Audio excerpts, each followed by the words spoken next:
This is the Dreadful Podcast, the 499th episode of TV Podcast Industries, and we're talking about Penny Dreadful, City of Angels, finale of Season 1, Day of the Dead. City of Angels needs us, pal. Amen, brother. And all of this was about a damn freeway. It's not just a freeway. It's population control. You cut off the Chicanos with a barrier of concrete and steel. You put them in the ghetto. And then you put up another freeway around the coloreds, and then the Jews, and then the Chinese. They're not building roads. They're building walls.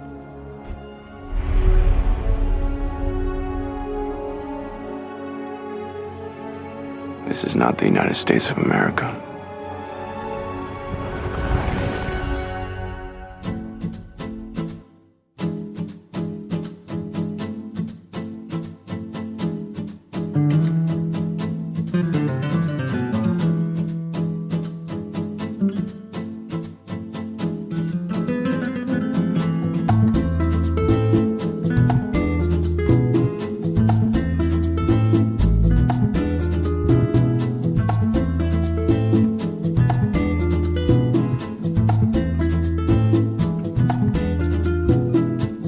Welcome back, fellow Penny Faithful. This is TV Podcast Industries. We're talking about the finale of Season 1 of Penny Dreadful, City of Angels, Day of the Dead. I'm one of your hosts, Derek. I'm your other host, Chris. And rounding out the group, I'm one of your other hosts, John. Yes, I get sausage today. Like Councillor Townsend. Hooray! We all know Councillor Townsend loves sausage. Absolutely. So, yeah. What a lucky chap he is. A big plate full of sausages. Absolutely. Do you think it was German sausage or American sausage that was actually living in Germany for a while and came back to America? Maybe. Yeah, I was wondering whether it was a big bratwurst or whether it's some kind of American lynx or whatever. It looked like lynx, but I like that that's the end of his diet after all of these episodes where he's being told that he must stay on a diet. Now he's like, no, we're celebrating today. You get a nice big breakfast served to you in your office, which is very cool. I do like that. I'm not going to lie. Well, yeah, there are some good things about the 30s, I suppose. Just some. Exactly. But welcome back to our wonderful Penny Faithful. We are on the final episode of our discussions about Penny Dreadful, City of Angels. As I mentioned up front, this is the 499th episode of TV Podcast Industries, which means, because I can do maths, the next episode is our 500th episode of TV Podcast Industries, and we're going to do something special for our 500th episode. We're going to be talking about all of the shows that we've covered over the course of the last 6 years of podcasting. I feel old. Yeah, I feel old. It's only 6 years. A 6-year-old does not feel old. They really should. Yeah, exactly. It's like they've seen some stuff. like this, especially the last 6 months. Yeah. That's at least aged me another 10 years. So we're going to call it 16 and a half years. I think it's the amount of content that we have squeezed into the 6 years, in terms of like 22 episode seasons from Gotham, whether it was final season of Hannibal, all the Marvel Netflix stuff, movies, and certainly, I suppose, in the last sort of 12 months, diversifying a bit more with things like The Witcher, The Watchmen, The Boys, and so on. Talks about a lot of stuff. A lot of stuff. But more importantly, we've also grown our community amazingly. Our fellow Penny Faithful and industrialists and defenders and everything, you're all here, and we're glad to have you listening to us break down all of the fun. Exactly. If you want to recap on any of our episodes that we have done over the 6 years, you can pop on over to our website, tvpodcastindustries.com, where you can listen to any of the podcasts you want or join any good or evil podcast catcher of your choice. Yeah, you can pick them all up there. Speaking of breakdowns, let's get into our discussion about this episode, the final episode of Penny Dreadful, City of Angels. We will be doing a wrap-up about the whole series. We're going to bring on board Ray, who joined us for our coverage of the first 3 seasons of the original Penny Dreadful, and we just want to get his thoughts joined in with ours, because I'd love to know what his opinion, another fan of the original 3 series, I'd love to get his opinion on what he thought of this very different Penny Dreadful show. Yeah, and I'll only be using my German accent small kind of bit during that series. Good. Yes. As our listeners know, you only get about 2 or 3 seconds of your German accent edited out of the 3 or 4 hours of German accent that you usually record every episode. Chris normally speaks in a fake German accent. Mm-hmm. Yeah, it's all about the Bund, you know? All about that Bund. That Bund. Anyway. Excellent. Oh my God, I actually really want all about that Bund into this tune of It's All About the Bass. Yeah. Yeah, I think that could work. I was wondering what tune you were going for there, Chris, but that's nothing new. Most people do. Let's get into the discussion about episode 10 of City of Angels, Day of the Dead, the finale for season 1, maybe getting a season 2 in the future, but otherwise this is the finale of Penny Dreadful, City of Angels. The episode was directed by Richard J. Lewis, started out working as a director back in the 90s. Recently he directed 4 episodes of the wonderful Westworld. Which I know I've loved watching all 3 seasons of that show so far. It's been really, really good. This is the only episode of Penny Dreadful so far that Richard has directed, but I think he did a great job. There's some really good stuff in this episode. And I know that just as an example, the scene at the opening of this episode apparently took 80 hours of filming. I can imagine, yeah. Just that march through the streets of the Pachucos and everything that was going on took 80 hours alone. Wow. For that one episode. You know, you remember the times we used to think that an episode was kind of filmed in 1 week and put out, you know? That's not the times when you're looking at a Showtime show or a HBO show. There's certainly a lot more work that goes into these mini movies, as they seem to be. But even the Day of the Dead scene at the end, where we literally had the one thing I'll definitely give Richard and probably John as well is that the casting and the extras were always doing something. And it wasn't just standing there pretending to talk. It's like during the dance hall in the cat bar, or where they like in this, where like I rewatched that riot scene about twice, and each time they were like I spotted different people doing different things. Yeah. It's great. Really good direction, definitely. As Chris mentioned there, the episode was, of course, written by showrunner John Logan. He usually takes on board most of the episodes of the show, so he did write the last 2 episodes. John, do you want to give us the synopsis for the final episode of Penny Dreadful, City of Angels, season 1? Sure.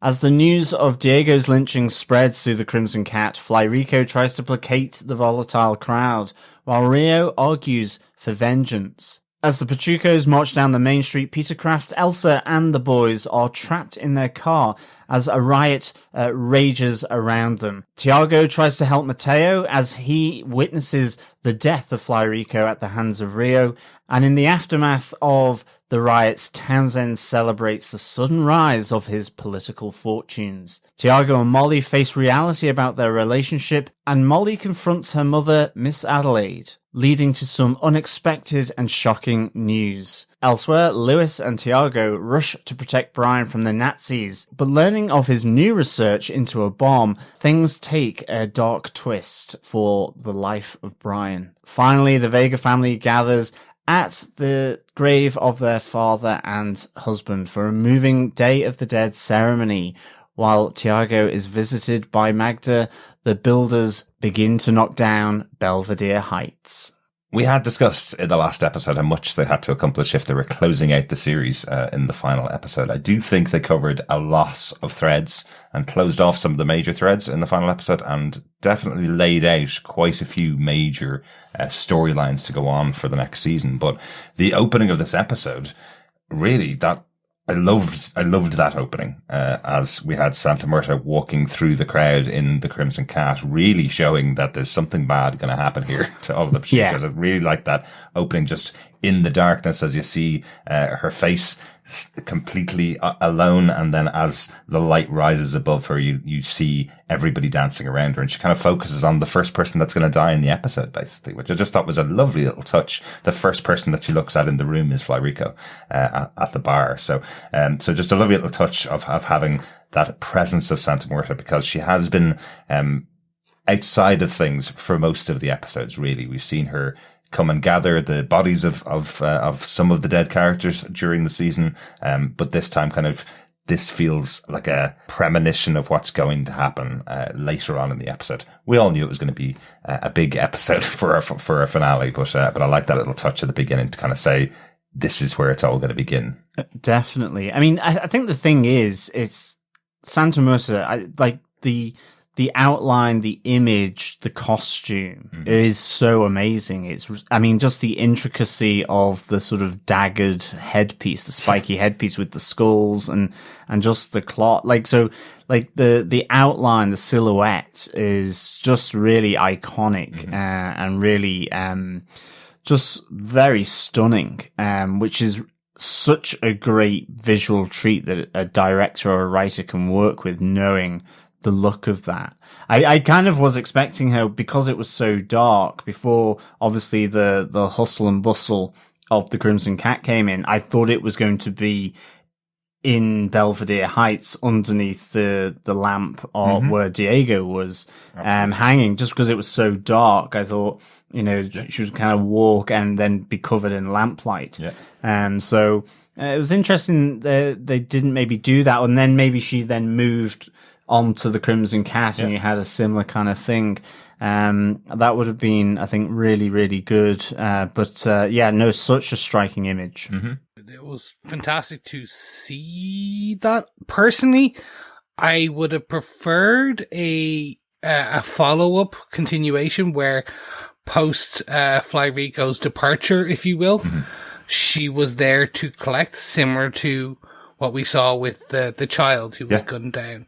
I think that just would have continued the thread that she doesn't care about the living, but she's there to collect the dead. Yeah. And I think that or actually the collection of Diego, I think would have been good. She grabs Diego, walks him into the dark, and then continues walking and finds Fly Rico and watches there. I think that probably would have slowed down that opening, but I think it would have made more narrative sense. Personally, again, looks beautiful from a costume design. I laugh at the daggered headdress. She does hug someone, which we'll discuss later. Oh yeah, absolutely. There was a point in that hugging where you could see that one of the parts of the headdress was nearly just going right into the other actor's eye. And I was like, oh, that would be, because you'd feel it hovering in your peripheral vision. Absolutely. And you'd be like, don't sneeze. If you sneeze, I'm blinded. It's the only hug on screen that requires a stunt double. Exactly. It may have a rubber headdress for times when Santa Muerte has to hug somebody, maybe. But yeah, I totally agree with you, Chris. I was kind of going, that's the best acting all season, when somebody has to act that they're not getting poked in the eye by a metal pointy thing. Anyway, that's just a little impression of the opening. I know we have loads of thoughts about this episode. John, do you want to kick us off with your big moment from the episode? Yeah, my big point is this isn't the time for peacemakers, mi amor, and the riot in downtown, and just some of the things that obviously come out of that. I mean, just first off, I think the set, and the riot looks amazing. You get that feel of hustle and bustle down a really crowded, drive in Los Angeles, with cars sort of choking up it. You've got the tram line going down the middle, and then just this wave of people walking through all the cars. I think that it just looked really good. It really felt like they were on, weren't in a set, but were actually on location. I thought it looked really great, and like hearing that it's 80 odd or 80 plus hours to do, you really get that feeling. I like the fact, it links to the whole, I think you had mentioned previously, the Zoot Suit riots of the early 1940s. And certainly you see that with the sailors getting involved here on the streets. I think the actual Zoot Suit riots of 1943, it was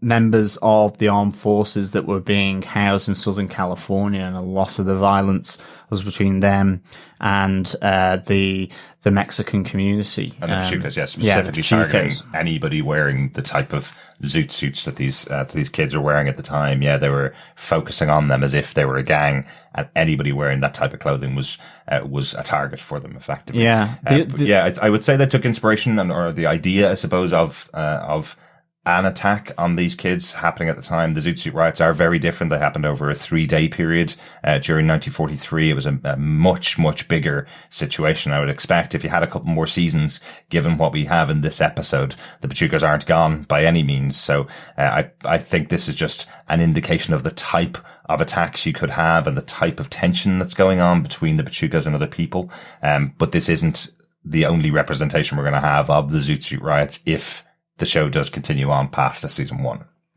Yeah, and I actually, the one thing I'll just say, and I'll throw back to John, is they set up the sailors last episode. The sailors going into the bar and passing was a pass flyby scene in the last episode. Very good, very good. Which I thought was just amazing. Mm-hmm. So basically, those sailors or similar sailors were in center focus, but not focused on. Yeah. In the scene where everyone was going to the Crimson Cat. Very good, very good. Yeah, great so stuff. I was like, they were showing that the sailors are around. These sailors just didn't pour out. Yeah. Because I was like, that's a bit weird. And then I thought back and went, they focused on it without actually saying they were focusing on it. Yeah. And I was like, clever. So it's not just, oh, hey, look, a load of sailors. They kind of showed that they were all on shore leave and there was a load of sailors in shot. Yeah. And I was just like, oh, well, I suppose it's LA. They've got a naval base. Of course, that's what's going to happen. Yeah. But yeah, makes sense. Yeah. And it links to the Zoot Suit riots. And the other thing about it was the Pachucos, because of the style of their clothes.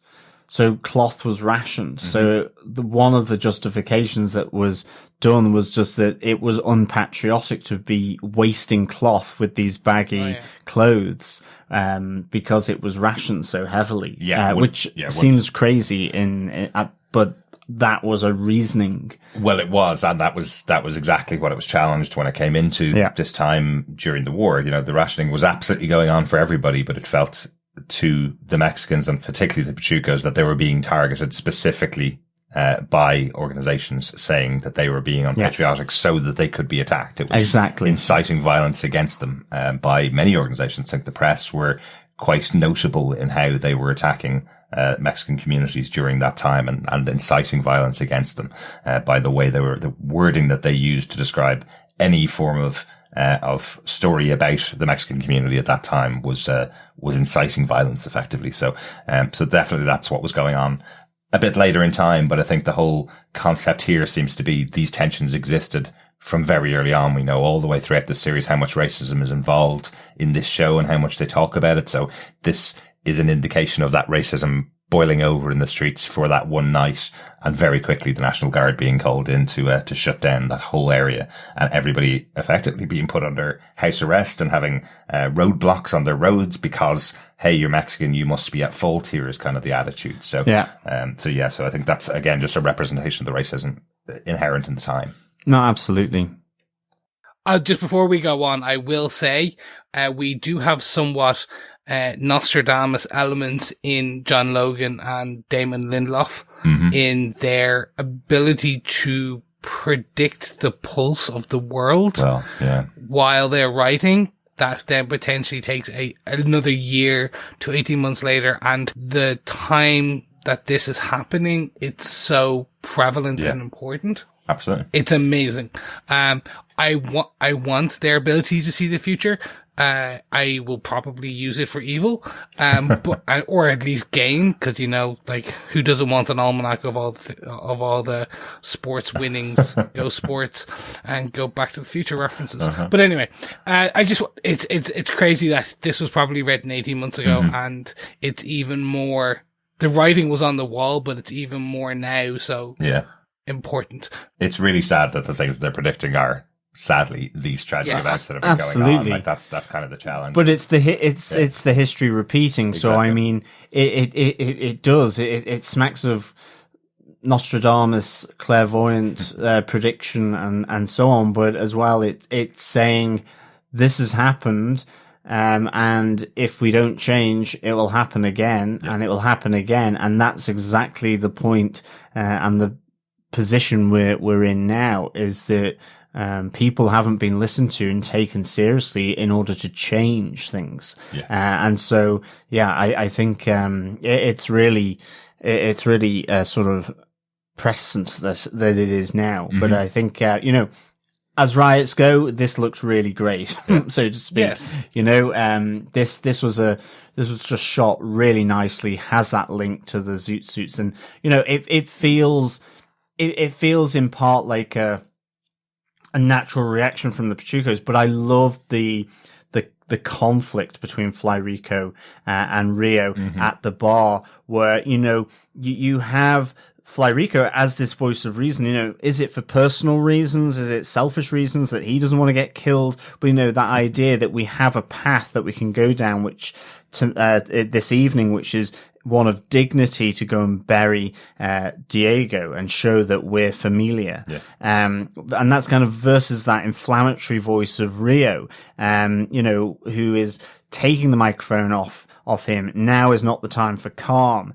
And in a sense has kind of teed up Mateo here, with then her taking Fly Rico aside and murdering him with the Pachuco knife, the flick knife there, with the line, "This isn't the time for peacemakers," and handing that blade to Mateo, with "The king is dead, long live the king," which I like the slight sort of hold back from Mateo, but ultimately accepts that knife, and in doing so, effectively the lead of the Pachucos, and certainly Rio has been doing everything to provide at least incendiary thoughts for Mateo, so that he will be not the calming balm that maybe Fly Rico was, but will be this more inflammatory proactivist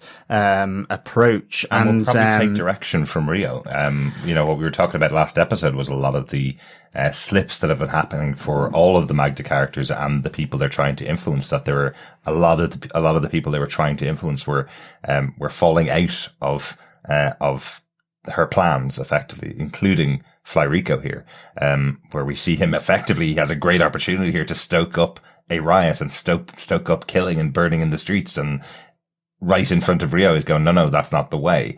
And she instantly gives the look to Mateo there. Mateo probably knows that's the point where she will take out Fly Rico. If he has to get rid of the leader and move it on to Mateo, that's the moment when Rio is saying that to Mateo. She said it to him verbally in an earlier episode. They had the conversation where she said, "You are the future leader." But at that moment, I think Mateo probably realizes that Fly Rico's not long for the leadership. Definitely. I think what's really good here, and it kind of links into another part of this, is that you have Tiago trying to look after his younger brother. There's that whole moment where he says, "Goodbye, brother," after Mateo has rescued Tiago from being beaten up by 3-4 sailors. But I love the fact that he's got the bloody knife as Tiago comes round the corner to see Fly Rico dead. And I was thinking, he sees that aftermath, but does he think that Mateo has killed Fly Rico here? It's another notch of another person murdered here for Mateo. But I liked as well that attack, being saved by Mateo, but the attack from the sailors, has this other implication about for Tiago, where he realizes it's absolutely does not matter whether he's a cop or a criminal, that he's just another Mexican to them. And so, this is it's a bit of a pivotal moment in terms of that realization, I think, for Tiago here.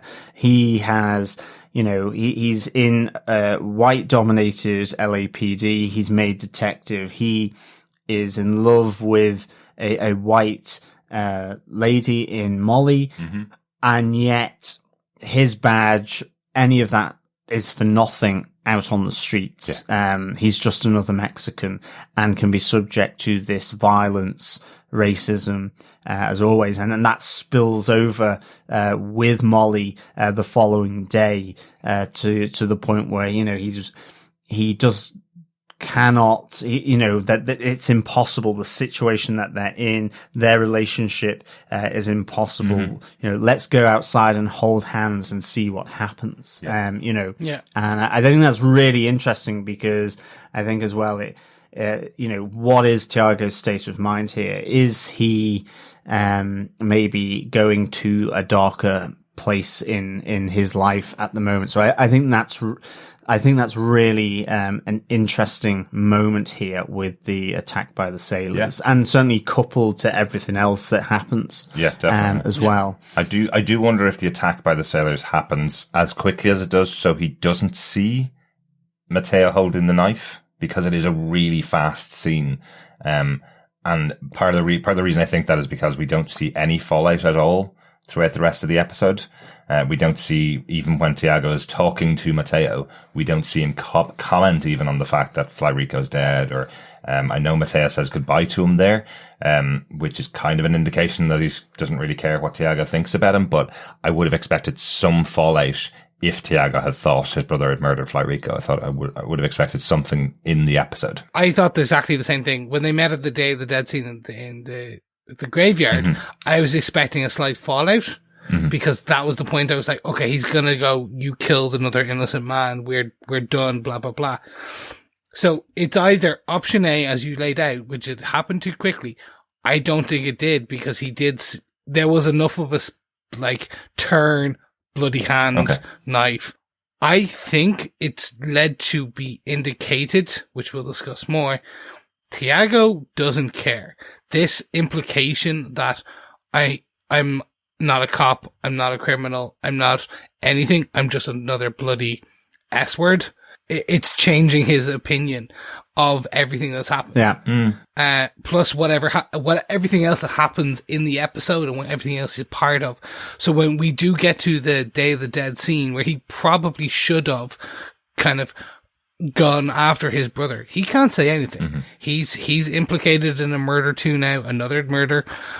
So he doesn't care. I think this is moving towards this dark side, which we can discuss further, but the implication, it all stems from this, the king is dead, long live the king, Shakespearean scene, where it reminded me of almost like Macbeth, where you have death and it started to change.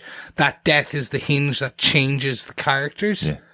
Like Mateo, the opinion I was taking from the Crimson Cat scene, where Fly Rico was kind of stopping and Rio was inciting, was that Mateo was starting to lean towards Fly Rico with a single tear in his eyes. Diego's dead, and then this crystallizes his descent into, like, it's Shakespearean Macbeth. He is the king, kind of thing. I think so. I mean, I'm kind of with you, Chris. I think there's a change in Tiago, and just depends how far that goes. Because I mean, the other thing to layer in on this, and this is another thing that I think has possibly changed his mind to say, I don't care anymore, is that actually he's working with a detective, with Lewis, who uses his position in the LAPD to protect the Jewish community and so on in LA through Dottie. Like he has a network. It's not to say that they won't care for other things on their day-to-day job, but it's kind of leveraging that position. But I think to what extent and how he will do that for Tiago, I don't know. I just thought the conversation between him and Lewis at the end was really telling, as they're seeing all the bulldozers coming in and they can see Councillor Townsend, Goss, Kurt and Miss Adelaide, this idea that there is an enemy there now, but we're detectives, but we can use that to surveil them, go after them, almost like a vigilante type of thing. He's a Mexican Batman. Yeah, it's kind of like it, that. Or like a real police officer chasing down bad guys and arresting them. The things that police officers should be doing. No, exactly. But they're doing it off the books because the structures are racist. How can you deal with the LAPD when half of them won't care that you're Mexican and potentially hit you, even though you're a detective, or the city office has got someone as obnoxious as Townsend in there. So I just feel it's almost a copying of what Lewis Michner has done in the past. And I think that's really interesting as well. I think I was just confused by both of you saying that Tiago seems like he doesn't care anymore and that he's going to go to a dark side. What I would see from this episode is actually he cares more than anything, and he wants to use his position to help his community. That's what he's always been about since the beginning. If he just sticks in long enough, then somebody else will be able to come up behind him. There will be more people like himself reflecting himself in these situations in the police system. Effectively, we heard that from his mother. You know, if he stays with it, then other people will be able to follow in his footsteps. You know, what's happening in this episode, we're seeing he's facing many, many obstacles. And even though, as you said earlier on, John, even though he's got a badge, he's not treated any differently on the street when he's walking down it, than he would be if he didn't have a badge. He's treated just like another Mexican, you know? But I don't know whether he's going dark or whether he's stopped caring. I think by the end of it, he's resolute in the fact that the city needs him and Lewis specifically to help save it. So the two of them still working their position, still in the police force, working together, protecting their communities is the way I saw it at the end. I didn't think either of them were giving up. It's not so much the ends. It could be the means to the ends that he will go. And okay, let's just say it because of what happens in the cemetery with Magda coming on his shoulder. Maybe. We don't hear an answer. We don't know whether there was more to that conversation or not. And that is, you know, that irresistible little, kind of palate taster for you to kind of go, oh, okay, so is he? At the moment, I'm going, I think that could, with what happened in the alleyway, with what happened with Molly, I think there's a potential for a dark consequence or implication that he could move towards. I mean, like with the original Penny Dreadful, there was always that fine balancing line with Vanessa Ives as to whether she could spill out and ultimately become evil because of her powers. So I thought that was just interesting. I think the thing I was most, I suppose, upset about really was Mateo, that we just didn't get more. I know they're under curfew and so on. We just didn't get more from Mateo in this episode with the Fly Rico killing. I actually do feel one of my main issues I would have with the series so far is that I feel they put Mateo in a place and then basically it was in a shed with all the oil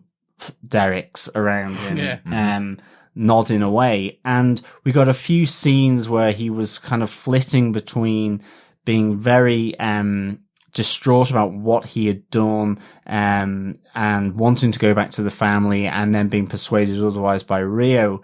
And I think, again, you know, what side of the line? I think, obviously, the resolute stir to Rio, then and his acceptance of that mantle, then absolutely. But I just would like to have had more from Mateo. Oh, absolutely. Because given what what side of the fence he sits on, you know, with respect to being, you know, for violent action or whatever, I can't imagine that a curfew would as such mean that he wouldn't do stuff. You just got to be careful.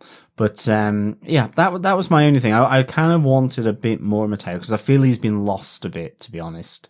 And I think the character's really good, and I think the journey that he went through has been really good. And I feel that since that happened, since that alley scene where his brother lets him go, I just kind of felt he faded away a bit. You know, you had him meeting his sister in one episode, you had his mum coming around to the hut in another, you had him wanting to go and leave that place back to the family and then Rio stopping him. And anyway, that's just my own kind of feeling. So it's a shame it didn't follow a bit more than that, or even just seeing him sort of then take charge of the crowd of fellow Pachecos to lead them, to kind of do that kind of, you know, on the battlefield speech kind of thing. I thought would have been kind of interesting. Yeah, I think it's getting out of there after they've killed Fly Rico. They're getting out of there to do what they want to do next, I suppose. What's the next plan? And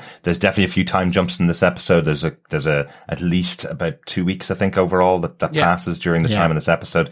You know, that the streets being locked down completely is the next scene we see after Tiago being beaten on the ground. So there's obviously been a major clear out of the city, of all the Pachecos and everybody that's fighting in these riots. That they've all been cleared out. The streets have been cleared. So that's maybe a day. I know Molly's with Tiago in the room, so it's probably not 2 or 3 days that they're there, because she has to go back to the missionary to do her next mass. But I think they're just getting out of there at the time. The riot's already in motion, and I don't think Mateo is going to stand up and stop the riot or stand up and incite the riot more. The riot is ongoing as we leave the scene, I suppose. I think it's all up to 24 hours, up until we start getting to the Day of the Dead. And then based on what Tiago was saying, that was the following week. A week later, yeah. So that's where we get the time jump towards the end. Mm-hmm.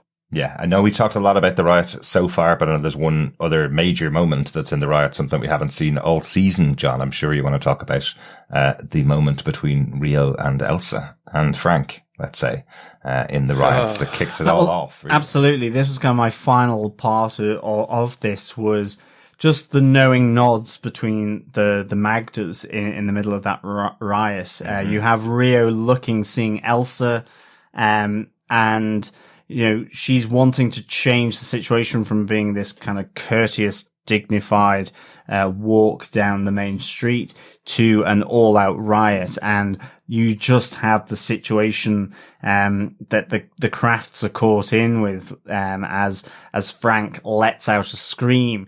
I kind of had, it's probably the first riot caused by a failure of clutch control by Peter Craft, but you know, understandable that you think you're moving on, you don't put the handbrake on. I definitely get that, but I think 3-second rule. Exactly. 3-second rule. Come on, this is the piece. This is where everybody drives automatics in the US now.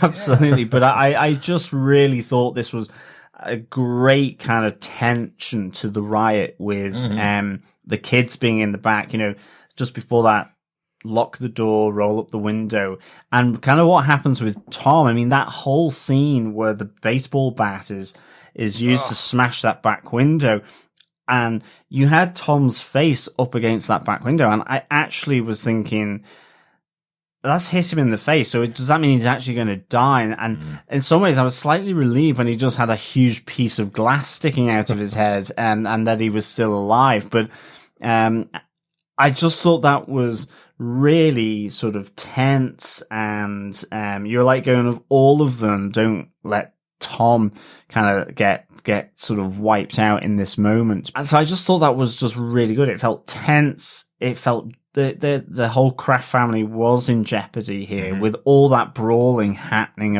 around and about their car. I thought it was really good. Also, Frank's scream that would make me lurch as well. We did get one piece of confirmation that no matter if you see one or the other of the Magdas, you will not be able to tell them apart. Because Dr. Craft has Rio on his hood of his car screaming at him. You would assume, if it wasn't completely different, they'd be like, oh no, what's happening? Like, she looks like you, but slightly Spanish, but you're German. Oh my God, maybe you have the same mother. Like, you would expect that. So this is kind of definitive confirmation that mortals. I'm only saying no, Chris, because I had to watch it, because I was wondering what way they were going to manage it, because they didn't manage it at all with Maria. She sees them all separately, and they never managed her saying anything in the scene. It's really interesting. You see Dr. Craft is leaning over the chair behind him as Rio's face appears in the window. And as she says, they're here, they're killing us, her face goes up above the window as Craft turns back around. So there is a slight argument that he actually doesn't see her for a second. But I do think what we said in episode 8, that she is manifesting a different face in front of other people. I think so. I think that's what's happening. So you are right, I'd say. But I would say they also have an out as well. They can say, actually, if you see the two of them in the same situation together, you may be able to tell them apart. But actually, with everything that's going on, he's looking in different directions and may not have caught her face in front of him. I'm not being pedantic. I just think it's really funny that they specifically made those choices because it gives them options. Let's say exactly. That's the core because I don't like the whole they look different. Mm-hmm. I like that there's a bit more supernatural to it, and it's kind of like you just. No matter, even though they look the same, you see them different. Not see them differently. You can't put them together. Yeah. But I like the fact that if you saw two of them together, you knew something was up. Mm-hmm. And then that this is as you said, this is the out that I didn't take it in that way, but I prefer your view on how it might be an out. Yeah, I just think it's really fun. And I do think the idea, even just having the three of them communicate to each other, because you see Rio looking at Elsa gives a quick nod back, quick nod from Rio, and then Elsa looks up in the rearview mirror and gives a quick nod to Frank before he screams. So there is that actual communication between them. So that tells you that it's not just, let's say, one being that's able to just doesn't need to see each other. It's actually three individual beings that all have a way of that all kind of need to communicate to each other. They can't just telepathically say what's next, or maybe they are saying telepathically, but they do need to make some form of connection between each other to tell each other what to do. But they're all one being spread out completely separately, living separate lives, I suppose. Yeah, definitely. But I still think it's the case that people can't tell them that they're the same. Yeah. And it's only because Maria has got this heightened sense of spirituality and supernatural, tapped into that supernatural, side of things that she's able to sense an evil. So, I absolutely think that's the case. Yeah. And that's why she's not, she can't say definitively that Elsa is Magda, who she saw on the thing, or Rio from when she went to go and see Mateo. And it's the same why, Dr. Craft possibly was doing that. But it's that even if he did see his, Elsa next to him and then saw Rio he would not be able to tell. Yeah. So I think that's definitely, that's kind of how I see it. Yeah. I think, I will give John Logan this. I do like the preceding story of how they're pushing Craft. Mm-hmm. And I'll let John do the next few bits, but I will tip my hat where it is due. I did not know where they were going with this. Chris is not wearing a hat again. He always tips his hat when he's not wearing a hat. I always tip my hat when I'm not wearing. I tip my virtual hat. I take it off and even bow slightly. It's interesting how they push Craft in this, because it's not 100% planned, but they found his one weak point. Mm-hmm. And that's the interesting part of how it pushes him. Sorry, but John, I'll let you explain that part. I think that's it. I think that fallout then from Tom's injury, and I think it's just that conversation with between Peter and Tom, and you know how much he cares for his children here in this moment. Tom is massively upset, and he just goes, "I hate them," and he's like, "No, you don't hate them." And we have this really kind of nice father-son sort of chat about, not to allow hatred to come into your heart, because then you're lost. That's all you'll ever do. And then, he wants to protect his children from just hating. And then you have that conversation with Elsa, where that's where she manipulates it around his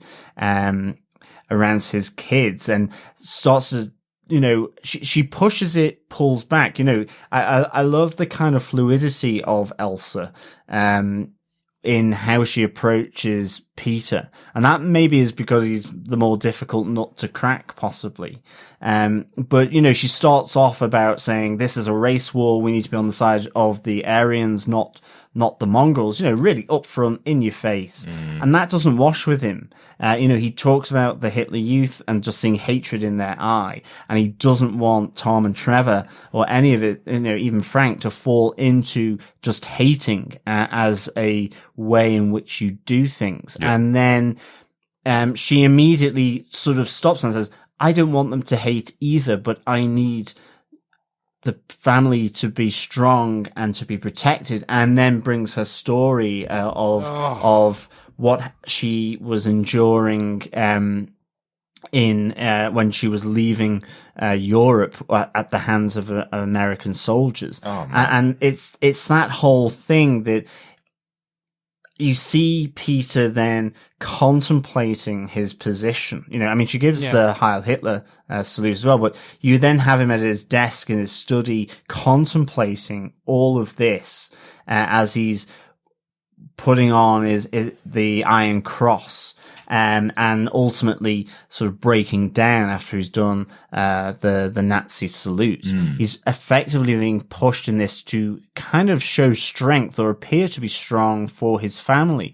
Or, and we don't know this, it could as well equally be that to protect his family again by a lot of, it's that idea, as we're hearing now, about, well, it's time to speak up. And a lot of people didn't speak up, and a lot of people haven't spoken up about racism in current societies. And part of that was to effectively go along with it. People would give the Nazi salute and maybe just did not believe that politics at all, but it enabled them to gain power and to make things fanatical within the society to really violent and bloody extremes. It's difficult. And they're just as complicit and just as responsible. Exactly. So it's seeing what, again, I think this is probably for a season 2. Where is this for Peter? Is he's presumably, is he just doing it to placate Elsa, which is just as bad? Is it to protect his family, which, isn't much better? Or is he kind of going full on and embracing his Krupp family heritage, I suppose? Well, so the interesting part is he does the salute, but breaks down before he says the words. And that's the cliffhanger, if you will, for the Krupp Craft discussion. Agreed. Because if he had have done the full salute and given the Heil, that for me implies that he's bought in, he's gonna do this. The fact that he starts breaking down while doing the salute, I believe leaves enough questions if they get to season 2 and this is their story.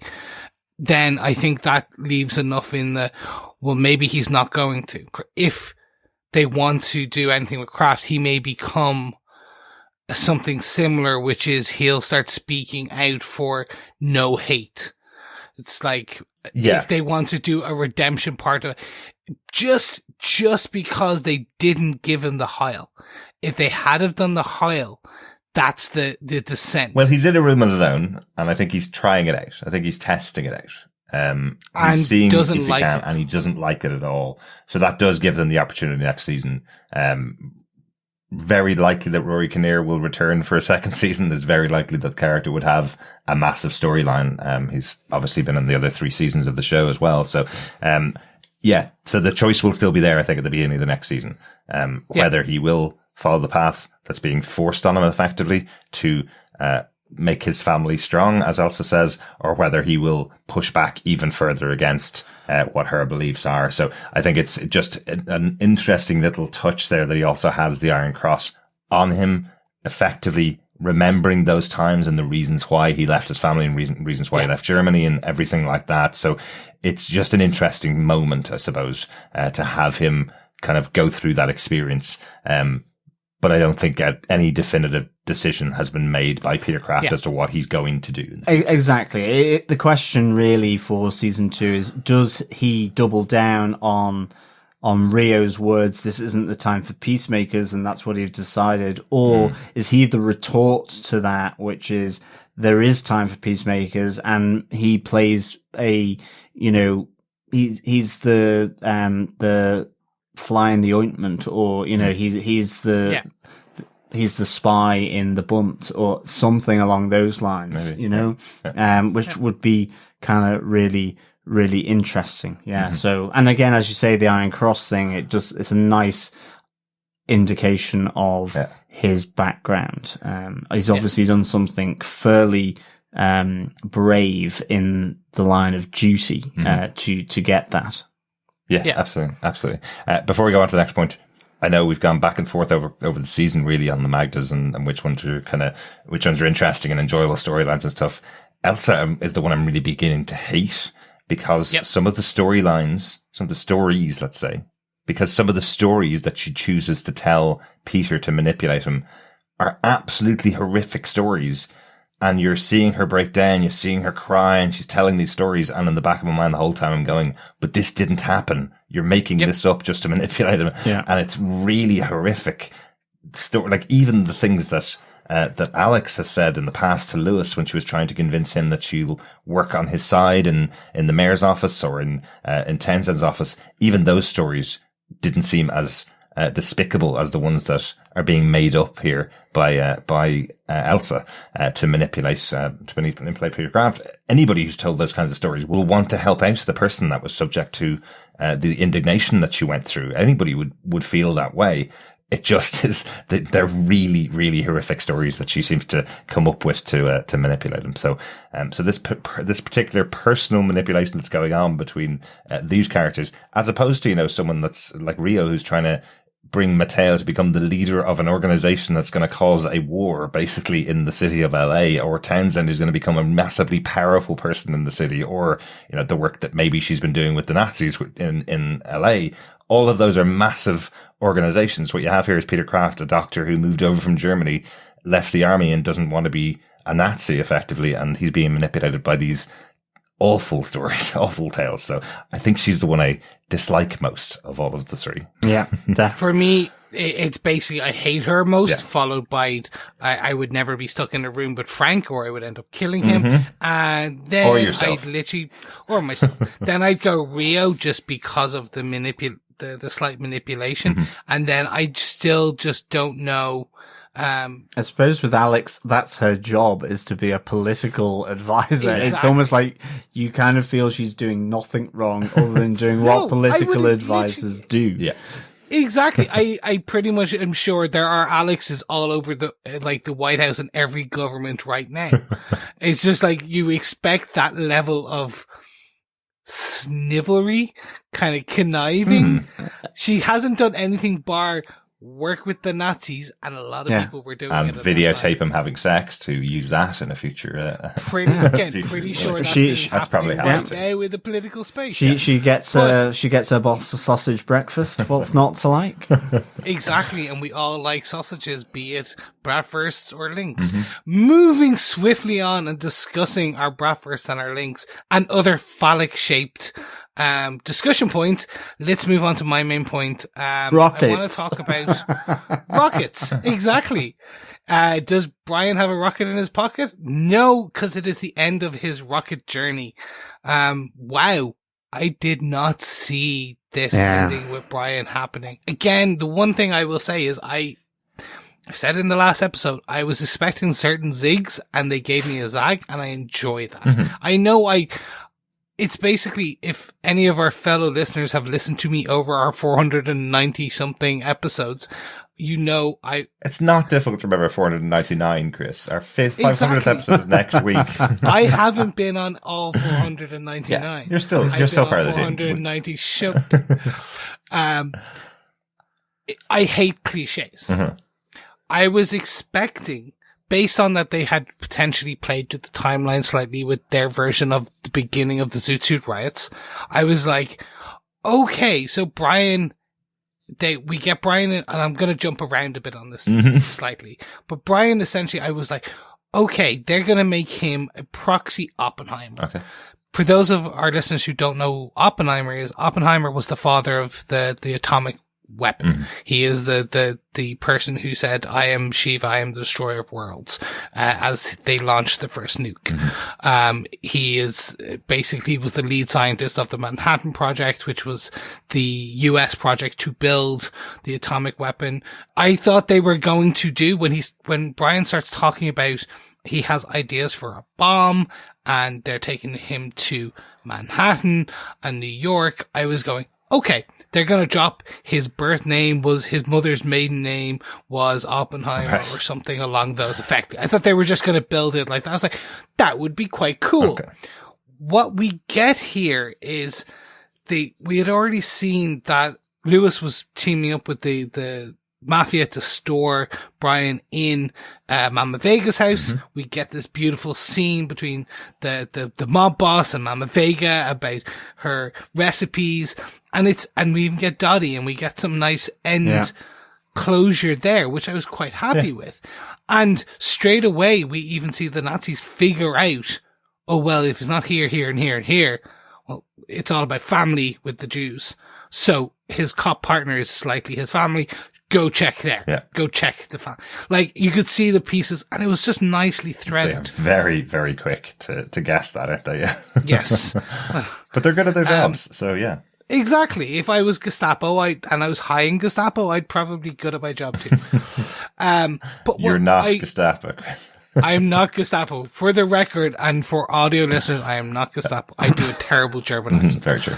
I cannot be German. Anyway, jumping forward, what I liked is this scene, and I the rest of it's all just very setting the stage in terms of some nice goodbyes, some nice scenes in between where they discuss how they're going to get him over to the East Coast, all leading to the scene in the car where we have Brian talking about his ideas. Yeah. Where we have Tiago and Michner and Benny Berman in there with Brian. And they're all looking at each other, and they're all starting to figure out together, like, this kid is a loose cannon. Yeah, or a loose rocket. He is literally potentially talking about blowing up the world. Who knows? And you see the threads and the nods between them. And when they start to talk about, and we have the Gestapo trailing them, and I wasn't sure how it was all going to play. I was like, oh, we're going to get to a plane, and then the Gestapo are going to shoot Brian as he gets on, or he's going to hand. I was trying to play the pieces together and go, how are they? And then as soon as they pull over the car and you see Michner go for the walk with him and you see, hey kid, look at the sky. Look at those stars. Yeah. They're amazing. And that whole scene. And again, I'm going to pontificate how amazing Nathan Lane is.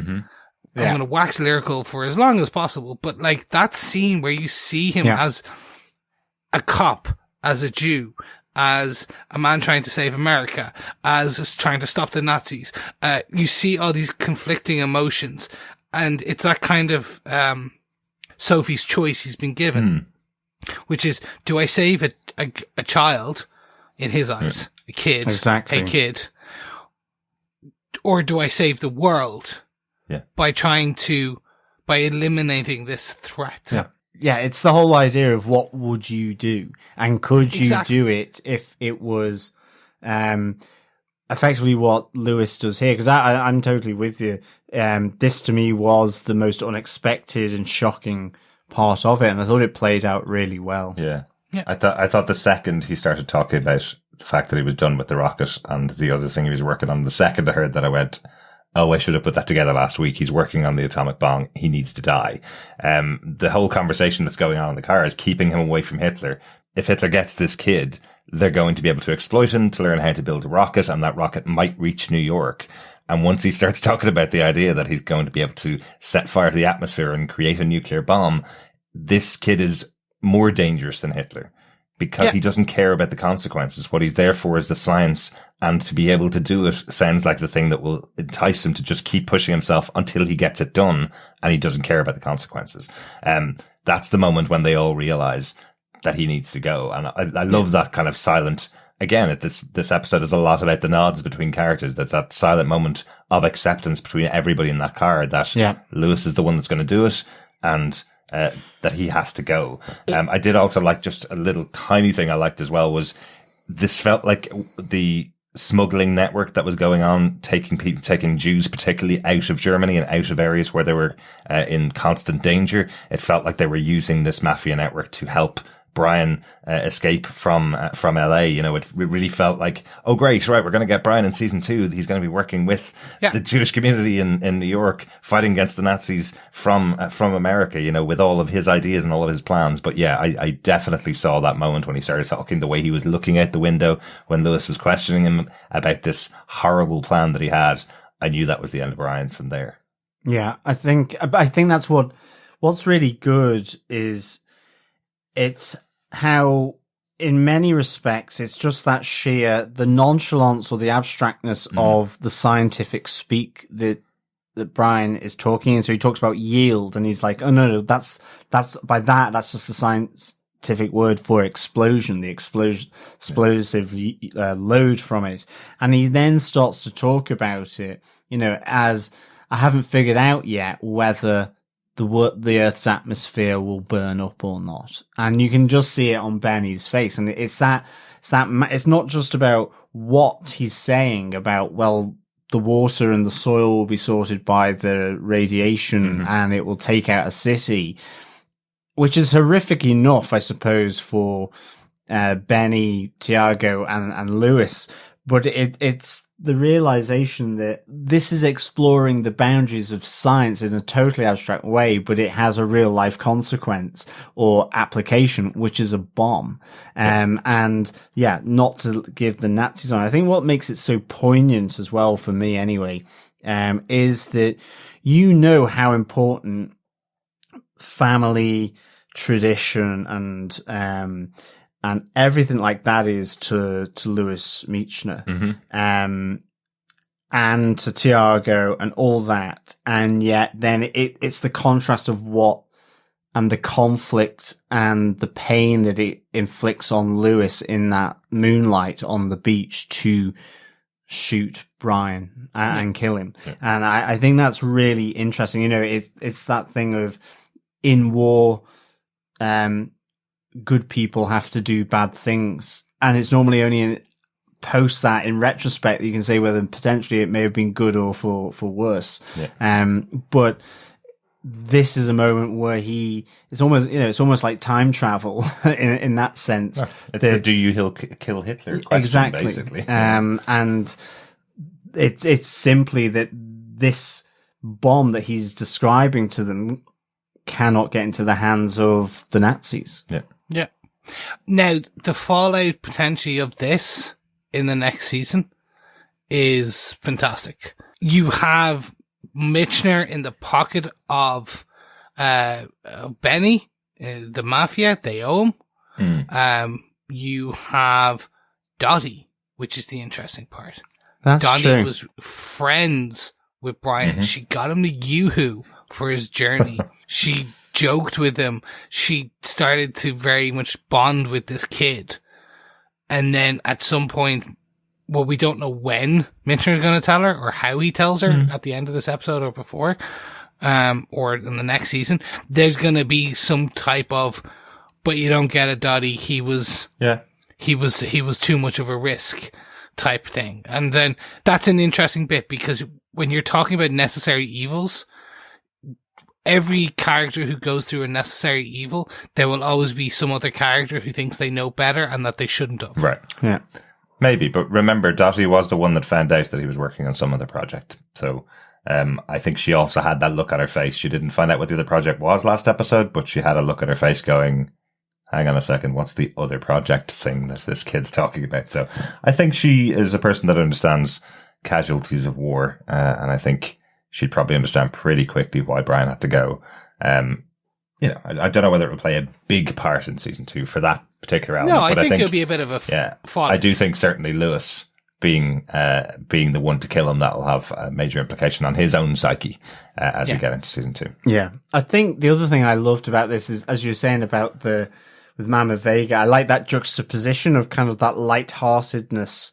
It almost like, right, we've got to whisk him away now. It's by plane to somewhere in the Caribbean and then on to New York. Mm-hmm. I really kind of like that playfulness, but the juxtaposition with ultimately what happens to Brian, like just Benny Berman, Tiago, and Lewis, where Tiago's like going, "Why are you in my house? I want a word with you out here." Whereas Benny is kind of more interested in this recipe that he's making at the moment, and Mama Vega is really happy to do it. It just feels it's a nice kind of lightness to a really tough ending, but it sets up that theme, I think, of the family tradition, food recipes, all in that vein that Lewis, I suppose, connects to, and then ultimately what he's got to do to poor old Brian. Yeah, absolutely. Well, look, we'll kind of wrap it up there because I want to move on to some other bits. I will say, and we can talk further about it after the next point, is that I do feel poor Mama Vega was not used correctly in this episode, and we will get to that later. Put a pin in that. Okay. Yeah, let's move on to the final point for this episode, my final major point of the episode, and obviously is the death of Sister Molly, which in itself was kind of a shock. We had the fight between herself and Tiago, where Tiago's pushing her away. Kind of surprised that resolved itself in that conversation, because he seemed quite adamant that was the end of their relationship. He was no longer going to be her Latin lover, as he describes, and she stays behind after he leaves. I think that's an indication that she does believe that there's no future in their relationship. He has to go outside to meet Lewis, and instead of going down with him, she says, "Can you give me a couple of minutes to wait behind?" and then follows down afterwards. I think that's her basically saying, I completely take your point about the two of us holding hands in the street. That's not going to look well. I believe it so much, I'm not even going to leave the building with you, basically, is the way that I took that little scene there. But I was quite surprised it resolved the argument there, and they said they were going to meet up later on after the service. But really what's important about the episode is that we finally get the answer to who killed the Hazlitt family and why. We predicted it from episode 2, I think, from the introduction of Miss Adelaide. Interesting that was the central mystery for the whole series. And I think everybody pretty much knew that it had to be her mother that did it. But it's the fact that Molly didn't know. The fact that Molly wasn't aware that her mother was willing to do this extreme an act to protect her daughter and protect the church effectively. So what is also interesting, and just a nice little touch, I remember this from when we were watching Gotham to begin with, when there was the murder of the Wayne family, and they kept going, I did it, but somebody else is involved. I did it, and somebody else is in the background. Here we hear from Miss Adelaide she had help because an old woman like her couldn't possibly actually do the murders. So she initiated it, someone else helped. Most likely the Nazis staged it, but maybe not. Maybe somebody else is involved. So I do like that. The central mystery is resolved. She was the one responsible for it. She did it because of Molly, but there is somebody else involved that could play into the future investigation, I suppose, that may happen as we get on to the next season. I do believe it was the Gestapo. It may have been Kurt. It may have been Kurt. I think they'll bounce it between Kurt and the bodyguard, and it's like, which one was it? Which one was it? And it will be Kurt will potentially, probably in a lover's tryst or something with Townsend, spill that remember there was the whole piece around death. You don't want to kill, you can't take that back. Yeah. And the fact that Kurt had to kill children, which remember it was the Hazlitt family, I think that may come out in season 2, and that's how they'll have a nice coup d'etat between Kurt, Townsend, and potentially Adelaide. Maybe fracturing there. Yeah, I think the only reason why I have a question over who else was involved is because of the staging of the murder itself. Certainly, you get Kurt to go out and shoot a few people in the head and bury their bodies in up the mountains. Grand.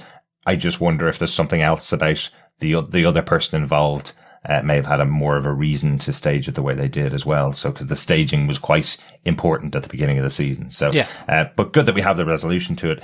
And what it leads to, I think, is quite massive. Molly taking her own life because she feels there's no way out of this church. Her mother kind of says to her, right, go downstairs, give us a nice song. And when you come back, I never want to hear another word about you leaving this church again. Look what I've done for you. Look at all the things I will do for you in future. And that's Molly's cue to realize she'll never get out of this. There's no way out of it. And that's when she kills herself in the baptismal pool of the church. So much great symbolism that's going on in that scene as well. A beautiful scene with Santa Marta coming to hug her and bring her to death. Poke out her eye. And possibly poke out her eye, as Chris mentioned earlier on. She really struck me as the character of Death, the way it's written within Sandman. I know you guys have read a bit of Sandman, but Death as a character is the personality that you want to see ushering you into the next phase of your afterlife, effectively, whatever that may be. It may be just you're dead and over and that's it, or it may be that you're going on to heaven or you're going to wherever else afterwards. But Death is a personification of what you want to see to welcome you after you die. And I really like that moment with Santa Marta where she kind of repeats this conversation that Molly has had with Tiago earlier on about the fact that she always wanted a sister. She always wanted someone to share her bedroom with and share her life with. And she talks to her about the bunk beds and says that she's her sister in that moment at the end of her life. You know, I thought this was a nice little touch between them as she welcomes her into the world. She smiles and takes her on board. She now cares for her because she's no longer one of the living. She's now one of her community, one of the dead, effectively. So, I do really like that. Yeah, I'm right there with you on that. Like, I was always slightly a bit more confused about Santa Muerte. I thought she was more like the ferryman or of the dead to a degree. But what we see is, as you say, it's also very Sandman-esque in that, yes, she is the ferry woman, ferry man of the dead who brings them to the afterlife. But does it, like you said, with that personification and that understanding as like, come with me, sister. Yeah. You brought up a point before we came up on air. I was going to bring it up again. I think you should, because I want to talk about this. I was going to bring up just one thing about that conversation. I really liked my understanding of it, I suppose, that this was a conversation where Santa Muerte is welcoming Sister Molly into the afterlife. What I didn't like about that scene was that it could have been taken that there was something extra supernatural about it. Yep. That effectively Sister Molly was kind of joining the sisterhood that is Magda, Santa Muerte, and now Sister Molly. That the three of them were going to suddenly become deities presiding over what's going on in the world, because there's just not enough set up there. If that's what was meant, there's not enough setups as to what Sister Molly would be the personification for, if that makes sense. I do think there's a spiritual connection between them. I totally get that there's a connection between their spirits, I suppose, but I just can't imagine that we will see Sister Molly appear in the same way as Magda or Santa Muerte next season. But maybe we will. We did have that conversation with Tiago where he says on Day of the Dead, we say farewell and say thanks to our loved ones who've passed, and sometimes they reach back out to us. So perhaps we will see Santa Muerte in that way, as a ghost, possibly in some sense in season 2. I just don't see her as a deity in season 2. And I think that particular line of dialogue made it sound like she was joining the sisterhood of deities, basically. So I'm right there with you on this, because I literally had to have this conversation with my partner after this, because she was like, What do you mean? Is she now a god? Was she a god? And I'm like, no, do you not remember? She talked about her sisters, blah, blah, blah. But I think more that they will potentially go along the lines of, as you said, Tiago or someone, potentially Josephina, will actually be able to commune with Molly in her post-life machinations, if you will. It just confused. It made poignant sense based on the story and the narrative they'd just given, but there wasn't enough of it wasn't given enough, kind of like if it had been a bit more hammered home, it was just more of those because the two times this conversation came up, which was first with Tiago and then the siblings being brought up by the mother, there was so much else going on in those small bits of narrative, those conversations, that it wasn't the most important piece of those. Yeah. So it was a kind of blink and you'll miss it sentences, important, but then to be narratively referred back to later, it was just, I can see people going, wait, was she supernatural? Is she going to be supernatural? Exactly. And I'm like, to be fair, it gives John Logan an amazing opportunity. Maybe. Because he could go, well, she wasn't, she's going to. Yeah. Or, no, she wasn't, it was talking about a thing. Or, well, she's not, but she now is going to be slightly, she's going to be a demi-deity, and she'll be a bit of a ghost and be able to talk to blah, blah, blah. Yeah, perhaps. I think it's one of those things that the element I don't like about it is that these two conversations happened in the same episode. They probably do have to so that you can remember them, as you mentioned, but having the conversation with Tiago that I always wanted a sister, I wanted to let her choose her bunk bed, all that kind of stuff in the episode, and then having her have that conversation with Santa Marta a couple of minutes later makes you feel, did you always want a sister, or did they need you to say that in this episode so that scene makes sense later on? You know, exactly. She had that conversation with Tiago about him losing family members when they first had their first date back on the beach back in episode 3. That would be a great opportunity to say, you have a big family, I wish I had a big family, so they can kind of share that back then. And then it becomes a narrative theme throughout the series that she's alone. She has always been alone with her mother. And then when it comes to the end here, she's being welcomed into the afterlife by her new, by somebody else, by somebody that's referring to herself as now part of their family, the family of the dead, effectively. But I just feel having those two lines in this episode just felt a little bit like we need to get that story told now really quickly, you know? So one very small bit similar in vein to this for me was the scars, the main plot voice. John reminded me when we were just off air that this had been mentioned previously, but not again. It was mentioned so quickly in passing, and not really something that I kind of took in. That I knew she had tried to quote unquote escape, but I didn't understand the significance of that trying to escape. So it felt like in this, she talked about her scars to Tiago, showed her mum her scars, and used it. So it was just, it felt, what I like what they did with this, with Molly, it felt rushed to a degree with me. It just felt a bit bum, bum, bum for both aspects. So it's like sisters, bum, bum, bum, scars, bum, bum, bum. And to get us to that end scene or end goal, I don't know. I just think they could have stretched it a bit further and elaborated, but overall, quite a nice fitting end. And I mean, this is a very bad way of describing it. I was very happy with how they ended this story beat with the character that is Molly. Yeah. It is a really sad end to the character, and there has been such a central kind of interesting point for all of us all the way throughout the season. We've been wondering whether, you know, was Molly the personification of Santa Marta on Earth, or Magda on Earth, or did she have some other connection that, you know, was she channeling some kind of demon? What was going on? Was she the one that murdered the Haslets? And to have it end the way it does here, where she finds out about what her mother does to protect her, and causing her own death, causing her suicide. It's a really sad end for the character, definitely. Yeah. Yeah, no, absolutely. I loved it. Personally, I agree absolutely that the whole thing of Tiago and her sort of connecting back so quickly, but I felt that was a lash out. But I think like she teased it up really nicely. Can't you see the cracks? They hate each other now, referring to both Molly and then Sister Molly.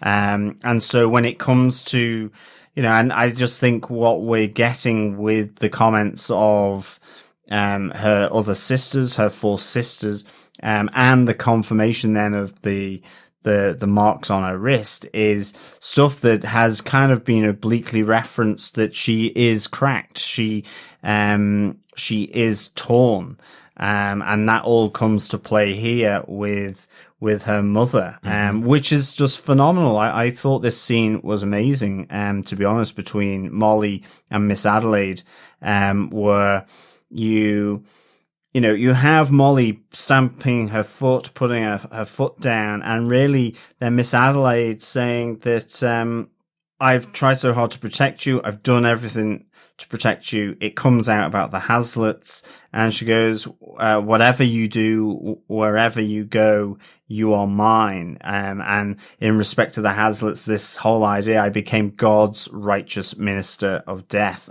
So tough, so dark and tough, basically not giving Molly this option.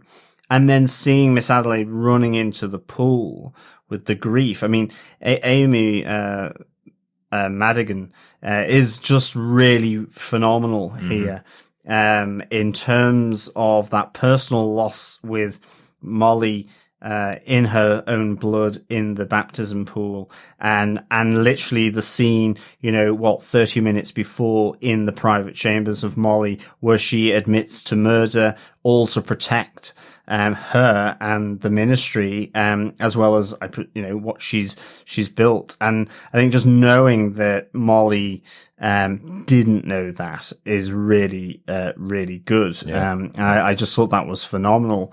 And I think again, just Santa Muerta there was great, and knowing about the kids and that sister, it's obviously that reference to her sisters and that idea of, being the form of death that Molly wants to come for her. But I kind of like the idea that in some ways Molly's still hanging around. I don't mean in any big way, but certainly this idea that there would be signs or something to whether it's Josefina, I don't know, could be really good, because even with Josefina, I think we kind of get to a point where she's like going, she thought that the temple was going to be where she could develop and be free of all the crap that's going on that she's seeing now with the curfew and the cops and all this. And she's realized that actually probably none. There's that really nice scene with Maria and Josefina then, which is obviously so very different to Molly and Miss Adelaide. Certainly the moment where she goes, I told you that story where you would always be safe. Well, you're not. It's like fairly brutally honest, really. And there's actually some really nice intimate moments though between the parent and their child here, from Peter and Tom, and then Maria and Josefina, and even with Miss Adelaide and Molly, intimate and have very different thrusts. So I thought this was like really good. Again, like with Brian's, it was just a nice surprise, and maybe that was because we were saying she's been communing with Santa Muerta most, we were wanting that supernatural element, and in the end it was just that she was a young girl brought into something with no choice, and ultimately being innocent to the fact that her mother was a monster, and that was the cruelty of her position. Absolutely. It does lead on to Tiago at Day of the Dead, effectively, and how much everything's hitting him. I did like that they still showed the representation of what Day of the Dead means to a Mexican family, and a Latino family in America celebrating it, because it is a celebration exactly as Tiago describes. I really enjoyed seeing the family actually having part of their celebration still, even though Tiago's very soon after the death of Molly, so he's experiencing still the massive grief that there is there for losing his girlfriend. But I like that we saw a moment between Tiago and his mother dancing again together, something that we saw back at the first episode of the show, the closeness of the family, where they will dance and they will celebrate when these types of occasions come up. I thought it was a lovely scene, but he does get the tap on the shoulder from Magda, and I thought I liked the touch of it, because it's almost like she acts out exactly how Maria had described her. Maria says that she can feel the touch of Magda in a room. She can feel that creepiness of having Magda nearby, and what Magda does is rub right along the neck of Tiago to get his attention effectively, which I did really like. John, did you think this was kind of an opening, or Chris, did you think this was kind of the opening for Magda to now talk to Tiago because of everything that he's gone through, that she now thinks he's possibly someone that she can use or can get involved with? I think Magda's a pragmatist, absolutely, and she will work with anyone to further her agenda. And if that means that she's using Tiago, and that's the thing that I'm not entirely clear here, is it that she's taken the opportunity in a bit the same way that Alex connected in with Lewis at the City Hall? And okay, nothing more came of that, but it's almost like a spy in the opposing camp, to feed disinformation or channel them along ways that ultimately serve her purpose. So is that what this is? Or is it something that and this is why I think the gravitas of it being at his father's grave in the cemetery on Day of the Dead. And I just feel that the things that happened to Tiago in this episode with the realization of effectively just being is always going to be and will always be seen as a Mexican as opposed to a detective or a husband or a father. And that makes it difficult, impossible with Molly, that fracture, even though they come back and then she's killed, after it's, the last episode was the high before the fall. And is it that he falls so far and you have this moment? And of course, it keeps us guessing because it's held away from us. So we don't know. But that could then be where he's willing to work with her, or something along those lines, or be involved with her plans, to some, in a way that is for his own need. I don't really know, but I think that's what's so great about the show and about this ending is that it does leave you on a bit of a cliffhanger because, the only thing I'd say is the brother killing, brother is probably not going to sit too well with him knowing that he's got two brothers if he takes it literally. But I think, I don't know. It's one of those two things. So I would kind of like to see Tiago go dark. I think Logan has form with having good characters who always can be on the cusp of going evil. Like Vanessa Ives from season 1. Yeah, I'm right there with you. I personally think that this is and I'm going to keep this very short, that he is now opened to the whispers. Whereas if before he was almost not a holier than thou, he was the good cop. He was the good son. He was the good Mexican. He was the good everything. This is him accepting reality, and through that acceptance, and through the acceptance of the things he has to do, he is opening himself up to the whispers of Magda, or the allowance that Magda can now whisper to him. And she can now set him through what she wants to do, because you think most of her stuff was done with the Pachucos, it was done with the Nazis, her characters.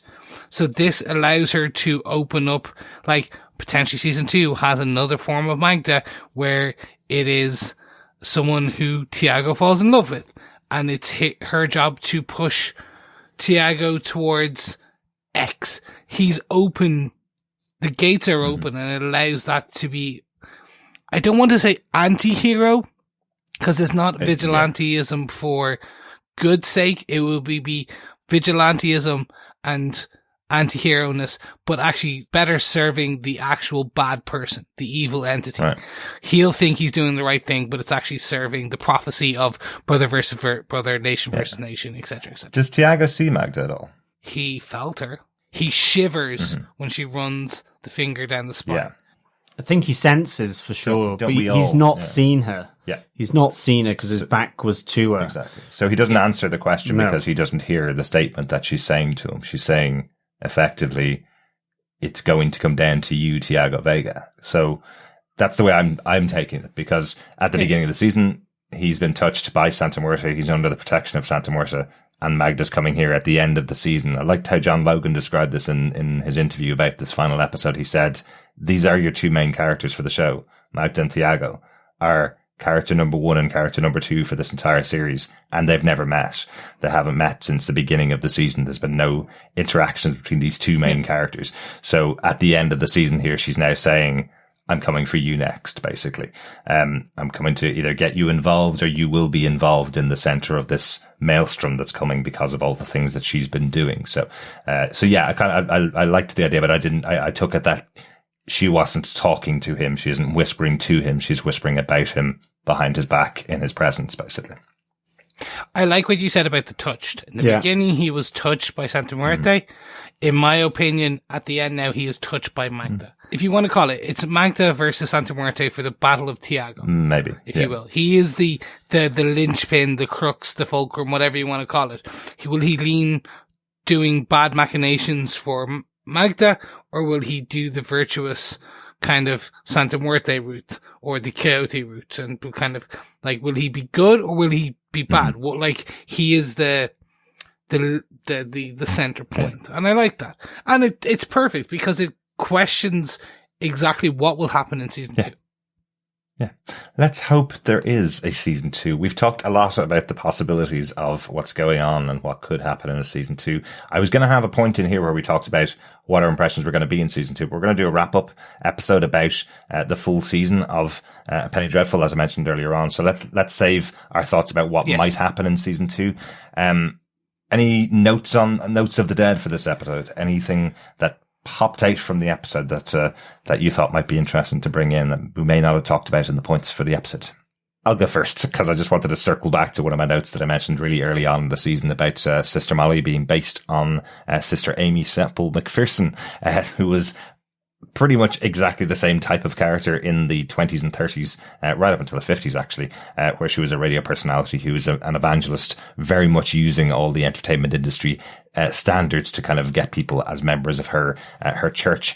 The reason why I want to circle back to it was because I said there were some interesting things about her as a character that I thought might play into the season.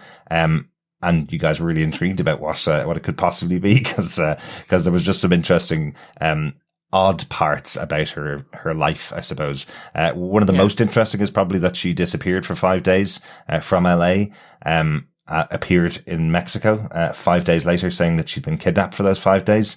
And nobody believes that actually happened. People believe she used that to manipulate people around her to believe that she was treated badly so that she could encourage more people to join the church. It's just an interesting story because it could have been something that was going on with the Sister Molly character this season. I thought that they may play into her going and disappearing with Tiago at the end of this episode. That's what I thought was going to happen. She did die in the 50s, possibly of an overdose.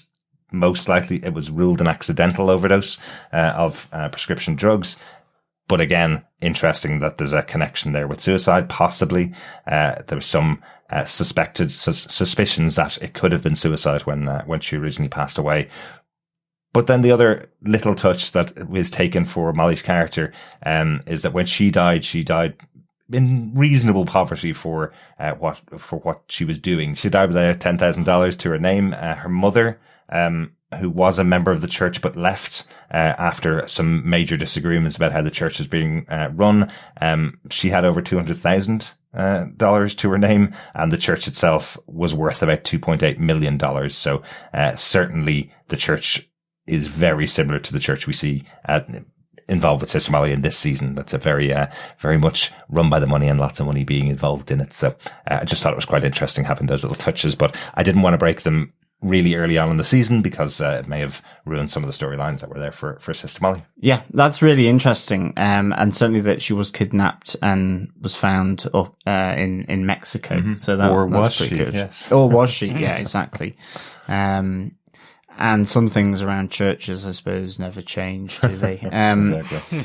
I've just got a few notes. One on the Iron Cross, which was it's a military decoration. So it's just the idea that, you know, Peter is decorated very highly here with the Iron Cross. It's like the Victoria Cross in, say, in the UK. And it comes from the Napoleonic Wars when it was just Prussia and then later became part of the German Empire up to the end of World War One, when it was actually banned, and it was the Nazis brought it back, as their main sort of symbol and medal for, military, sort of valor, I suppose. But also because probably the design of the cross does hark back to, the Teutonic Order, and the Knights of the Crusaders, from, over the 13th, 12th, 11th centuries. And so that certainly fits in with, I suppose, the Nazis' kind of view of racial purity. But it's this, the design is ultimately, a Christian, cross symbol, or cross pate, of white or silver outline on a black cross, which was used by the Crusaders. So I thought that was kind of interesting because it's not, as I say, it's that contemplation that Peter has. Mm-hmm. It's not a symbol of Nazism that he picks up. Yeah, exactly. It has been brought back as that sort of by 1938, but his is a World War One Iron Cross, effectively. Right. Yeah. Interesting. The other thing was on the Zoot Suit riots, which I probably should have mentioned earlier, but it was interesting that kind of all related to the fears, hostilities around press coverage, actually, of the Sleepy Lagoon murder case, where it was this gang, about 9 teenage members of the gang accused of murdering this civilian man named Jose Diaz, so a Mexican, in an abandoned quarry pit. But the convictions of the 9 men, whilst they were ultimately overturned, it was just the generated so much animosity towards Mexican Americans from the police and the press, characterizing them as pachuco, hoodlums, and baby gangsters, basically. Yeah, so, I want to see a baby gangster. So it was kind of interesting, but it was pitted against American servicemen stationed in Southern California against Mexican American youths, or young, teenagers, young Mexican adults, from the injustice of what was being reported and how they were being viewed as a community. And once again, convictions of them were overturned. Exactly. Very, very similar to the case in Central Park in New York. With the black youths who were accused of a crime they didn't commit and spent time in jail, and completely characterized by everybody, including Donald Trump, who was in New York at the time, as being murderers and killers. So, exactly. So lots of little attention in there to the details of everything that's going on in the US. The only other thing I have was to try and see if Brian Koenig was anyone in particular, and I do wonder whether his inspiration could be of a Caltech grad called Frank Molina, who, as a grad in Caltech, basically changed his research and asked his professor if he could do research into rocket propulsion and rocket technology and science, and ultimately he moved to the Arroyo Seco site, which was basically the basis for the Jet Propulsion Laboratory of NASA. But he became disillusioned with it because the research was for weapon systems rather than for scientific research, and so he left. But his interests in communism and left-wing politics brought the attention of the FBI, who thought that possibly he was exchanging information with the communists. So a bit kind of like the sense that Brian Koenig is in with giving information to the Nazis. Right. But in this case, maybe just the opposite is portrayed here, that he ultimately wanted to do jet propulsion for scientific research, not for weapon systems and the propulsion of bombs effectively. Whereas Brian has unfortunately slipped in the other way, but it probably isn't. But I just kind of thought, with Brian getting taken out by Lewis, that was really interesting. I just wondered, was he one of the huge number of scientists involved on the Manhattan Project? Given that he was coming up with the certain theories, and I just thought maybe let's just see if there were any missing students from Caltech in the 1930s. Right. And this isn't a missing student, but it threw up this character. So interesting in and of itself, but maybe could have been used as an inspiration for Brian. Yeah, perhaps. This is what happens when John goes down the rabbit hole on Google at like 11 p.m. at night. No, I'm only messing. This is cool. That's the thing. It seems like they took a lot of liberties with actual historical figures and historical events, but not in a bad way. They just took inspiration. Changed them. They took inspiration. The interesting thing is him and his co-researchers were known as the Suicide Squad because of how dangerous their rocket experiments were, that they put themselves in so much danger that they were called the Suicide Squad. There you go. One final note from me, just that beautiful song that's sung by Maria, and then eventually moves into the full version of the song Aurora Menino. This beautiful lullaby that she's singing to Josefina to comfort her. I just wanted to comment on the fact that it is actually connected in directly with what she says to Josefina beforehand. When Josefina realizes that even though she's joined the church, she's never going to be seen as anything different. Exactly the same way as Tiago realizing that by joining the police force, it doesn't make the world see him any differently. The line that Maria says to Josefina is, I told you that nothing would ever do you harm. I lied, basically. That is part of the actual lullaby that she's singing to Josefina. It actually ends with the line, there's nothing that will harm you, so sleep in my arms. So I kind of like that it's tied back in directly with Maria. It feels like something very natural for a mother to do. She's calming her down. She's saying, remember when you were young, I told you nothing could harm you. And then it reminds her of a lullaby that she would have sung to Josefina when she was young. So I think it's lovely. It's really interesting, isn't it? Because it works quite nicely with Lewis and Brian in that Brian does not think that he needs to be afraid of Lewis. Mm-hmm. It's the Nazis. That, Lewis is his comforting father figure in a sense, saying, we will protect you. Yeah. But he's not. Exactly. Gentlemen, let's close out the episode. Let's find out what everybody thought overall of episode 10 of Penny Dreadful City of Angels. Chris, do you want to take us off? What did you think of the finale of this season? If it is confirmed we get a season 2, then I am very happy for it. Because it did close some things, not in the way I wanted it, or not with the level of a bang and a gusto that I was expecting. Mm-hmm. It did leave a lot of questions for season 2 that I can see them answering there. If we do not get a season 2, then looking back on it, I will be not happy with this episode because it didn't close enough. There was if you look at it as a self-contained episode, if this was episode 8 or 5, if this was a 20 episode series and this was the midpoint, this is the end of, remember when shows used to go on that kind of midsummer arc or hiatus? Yeah.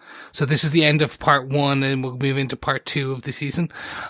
This would be a fantastic episode because it's setting some quick points. It's answering some things, beautifully done.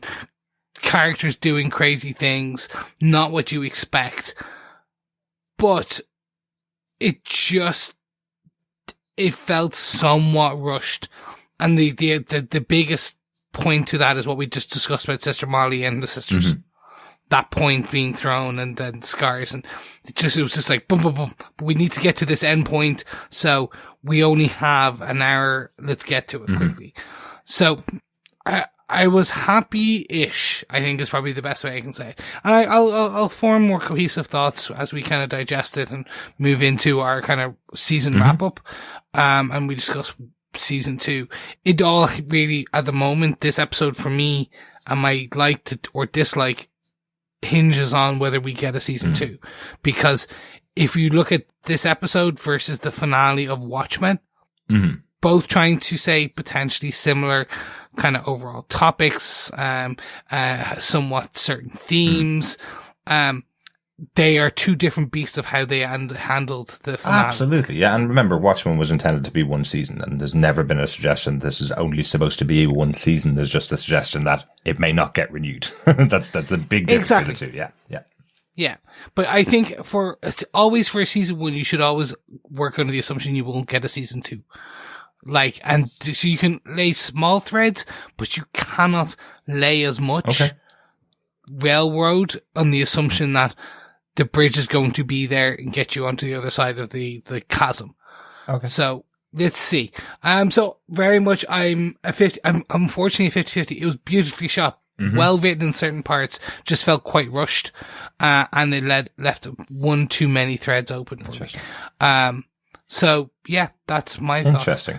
Mr. Harrison, what did you think of this final episode? Yeah, I kind of have similar views to you. I think in discussing it more and really, like, watching it twice, discussing it now, I have changed. I was going to give it a 3.5, but I actually, there's more to this that I like than I did after I first watched it. I didn't really know how to process it, actually, after the first viewing of this, because a bit like yourself, Chris, I felt kind of a little cheated with Mateo. I felt there needed to be more there.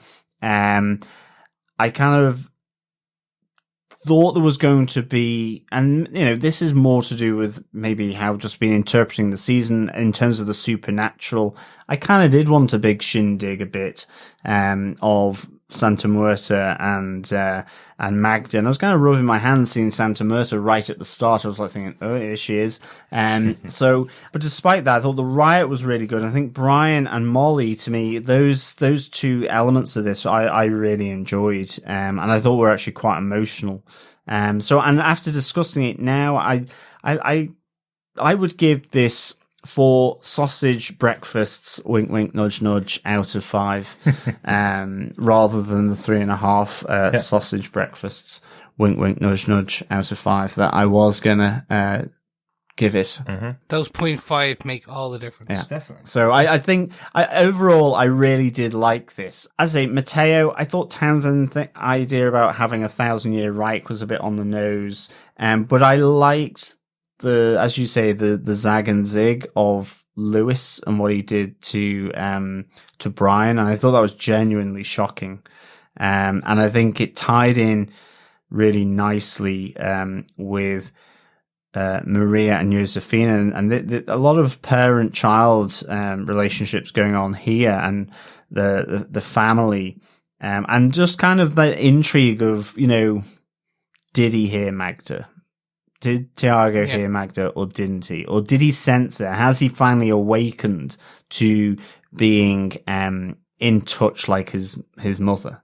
His mother's always said he's special, he's been touched, but it's born out of, rather than protecting his father, it's been born out of a really tough day at the office over the last week, what with Molly dying and realizing that his co-workers or anyone, it's all against him and his family, his community. And I like that it ends with him and Lewis, I think, coming together again, or being together again. And I feel forming a similar objective as to what they need to do in season 2, and to be almost like this, Tiago having learnt from Lewis what it is to do stuff sort of extracurricular to being a detective. So I liked it, and I hope a season 2 comes. And I think it's certainly worth a few watches to mull over some of the points of this for sure. So yeah, definitely. Derek, what did you think? I didn't like this episode the first time I watched it at all. And the reason why was because I thought I knew what was going to happen. I thought I had an idea of everything, of the general movements of what was going to happen in the show. We've said before, we're not very good at predicting shows. But I felt it was getting to a point where had an idea of how the series was going to end. And because I was expecting it to go the way I thought it was going to go, I thought it was completely different, and I didn't like how they closed it off. But watching it the second time, I really enjoyed the episode. I really, really enjoyed it.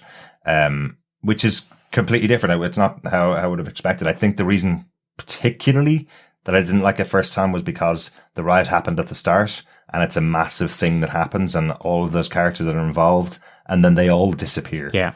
From that point onwards for the rest of the episode. Just to put a little underlining, neither you or Chris mentioned in your sum up the death of Fly Rico, a major character in the series.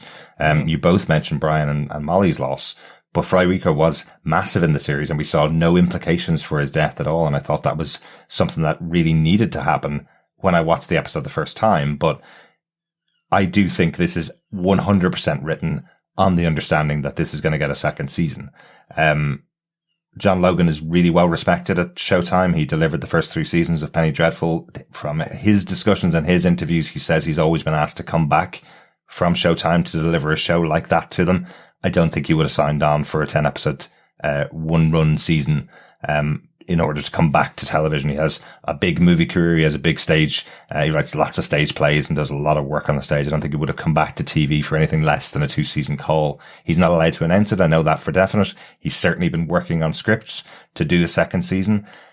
And if you're doing it that way, there's not very many good shows that don't end their first season on a cliffhanger if they think they have a second season.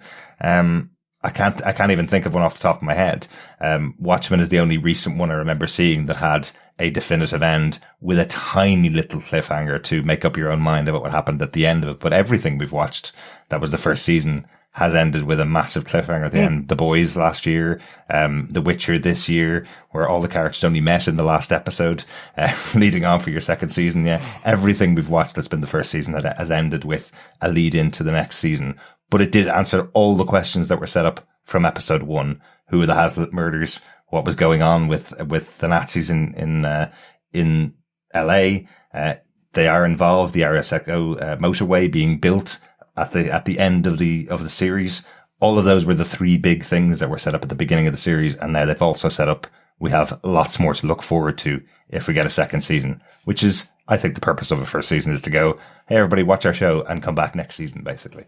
So I think it did a great job, but didn't hit what I expected it to hit in the 10th episode of the season. Yeah. I think, and we'll discuss it more next episode, I think my biggest fear is 2020. Absolutely, yeah. Everything you say is 100% true.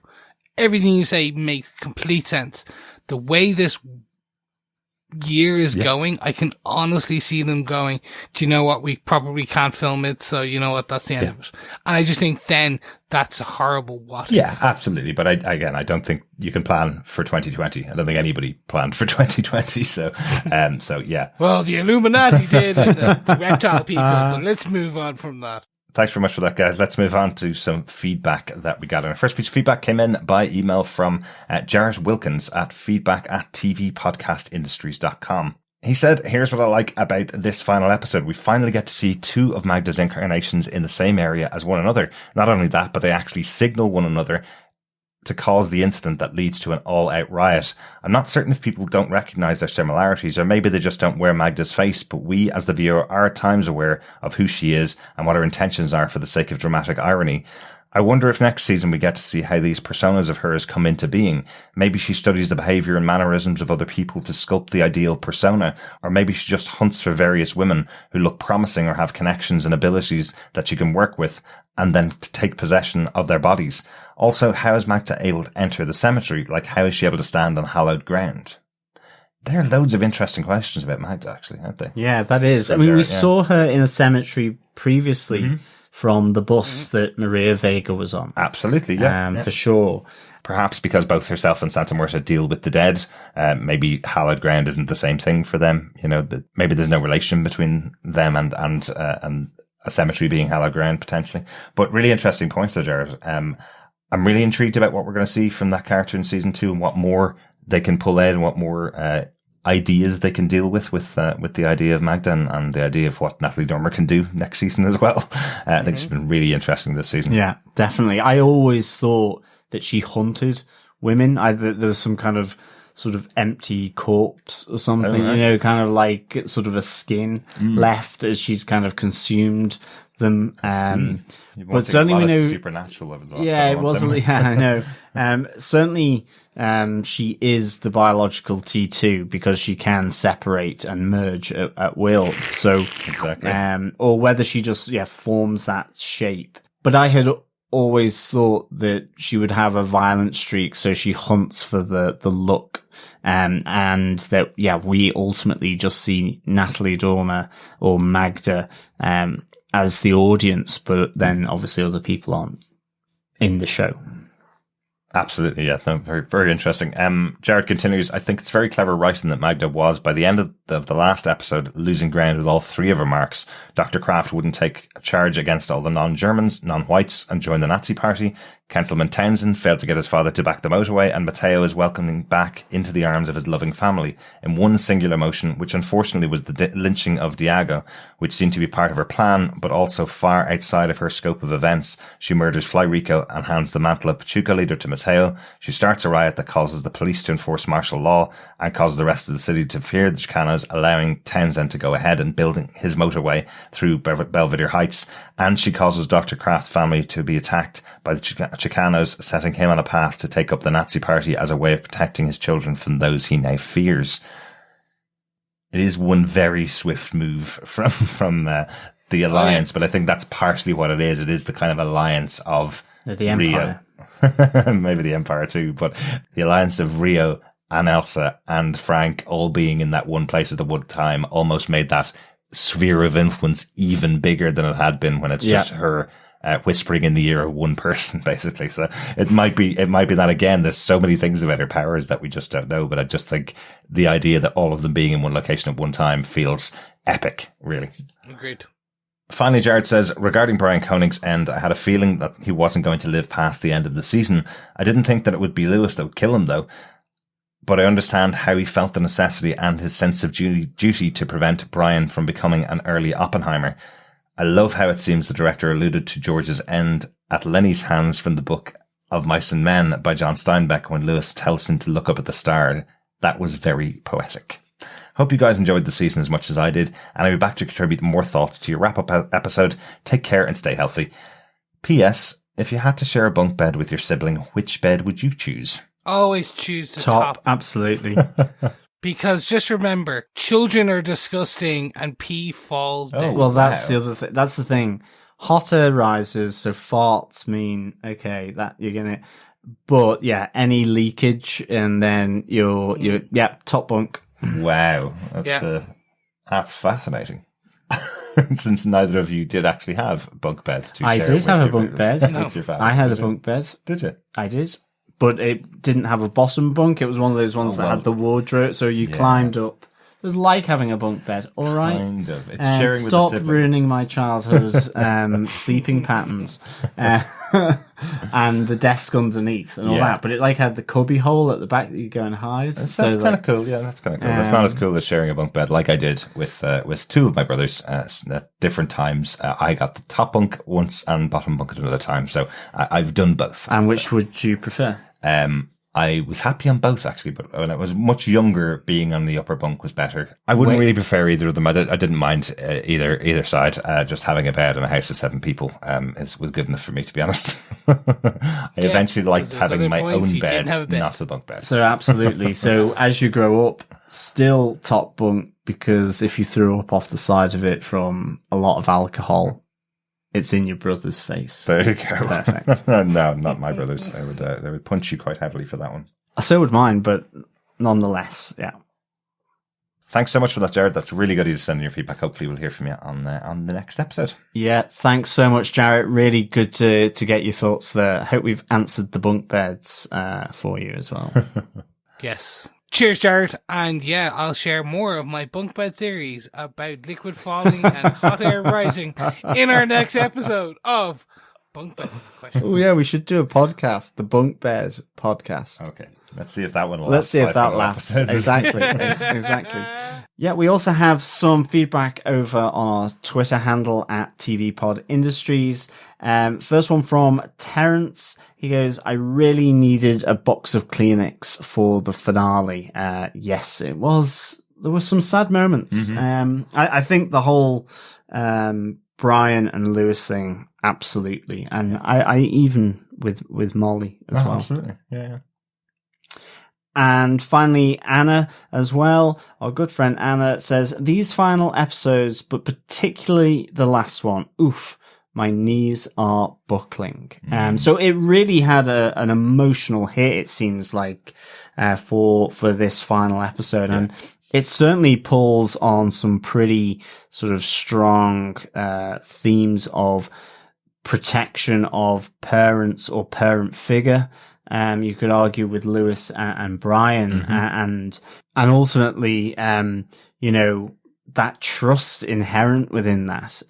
So it's kind of, it was a bit of a blubby one from here. And I actually also do, I keep sort of having to tell myself off that I'm not including Fly Rico in this, which is a real shame because he's such a great character. Absolutely. But thanks, Terence and Anna, for those tweets. Really good. Yeah, really good to send them in. Yes, thank you so much for all those tweets. And remember, if you want to get that feedback in, get it in soon, and all your thoughts on the whole season, because we want to hear you. We want to discuss it. But it's not going to be the next episode, because you know why? Episode 500 is coming.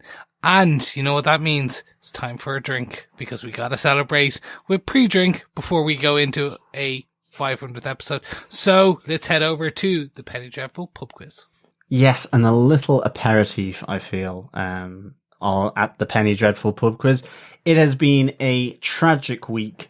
And not only do we need to spend it with dead people in the dead zone of the cemetery, with dead deities sort of tapping us and breathing on our necks, but we need to have a good bottle of tequila to really neck back to help us deal with this. So the Dreadful Pub Quiz this week comes from your local cemetery with a bottle of tequila.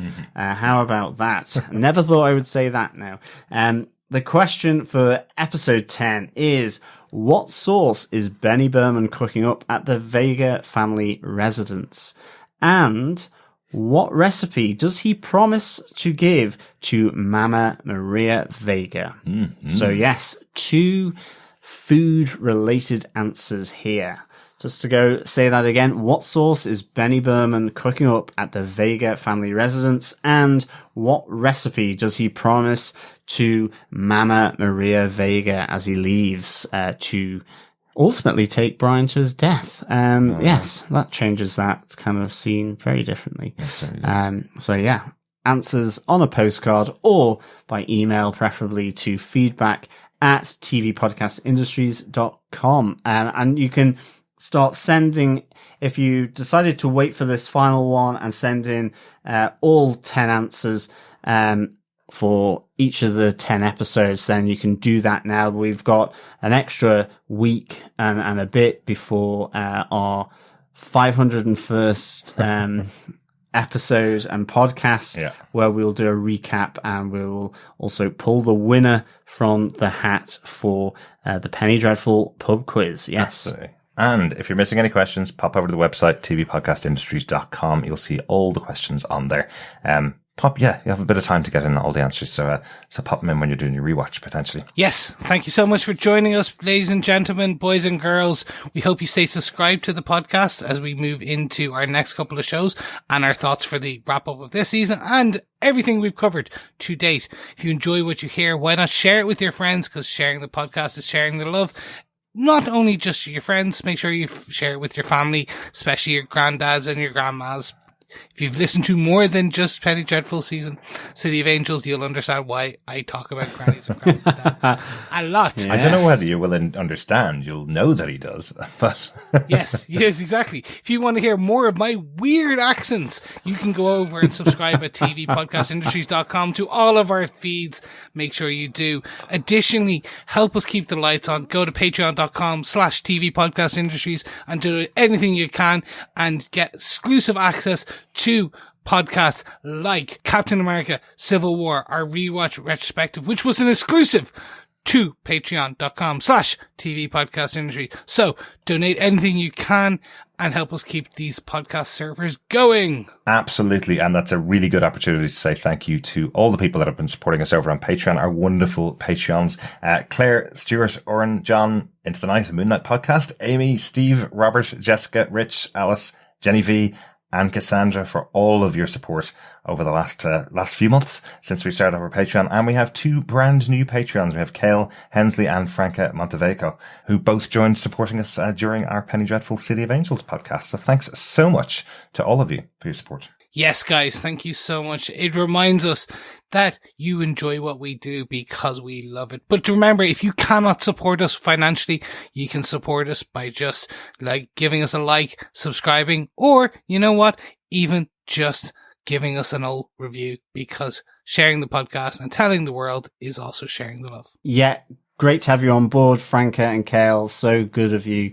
Thanks so much for becoming a patron, and welcome to the gang of other patrons as well. It's really appreciated, the support, to help, us with all the podcast action, that we do. So great to have you both on board with the rest of the guys and gals. Thank you so much, everyone, for being with us. We'll be back next week with our 500th. That's right, 500. I'm turning into the count from Sesame Street.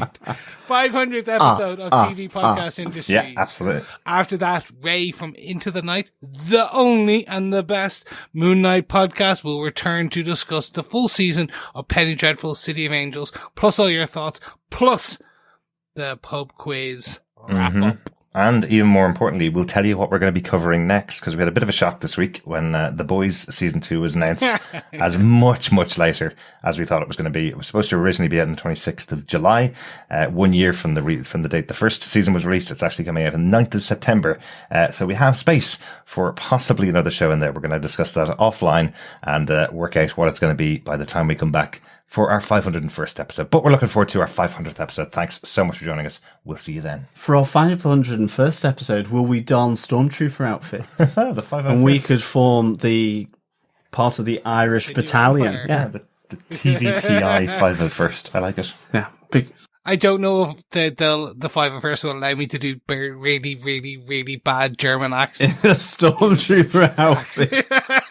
I think it might be too much on the nose. But that's because you've got to work both a German accent and the electronic through the electronic faceplate. Technically, Chris, we don't allow you to do that, and you're still here. Hey, it's true. It's true. Thanks so much for joining us. We'll talk to you again next time. Bye. Yes, thank you so much, guys. Speak to you soon. Bye. Thanks so much for joining us. Great. It's always a pleasure speaking with you. Remember, keep watching, keep listening, and keep sausaging. I was sure that was going to be keep crying for the finale episode, not keep sausaging. You can cry as well. Okay. That's why I was teeing up all the sausages throughout the episode. Bye. Bye, sausages.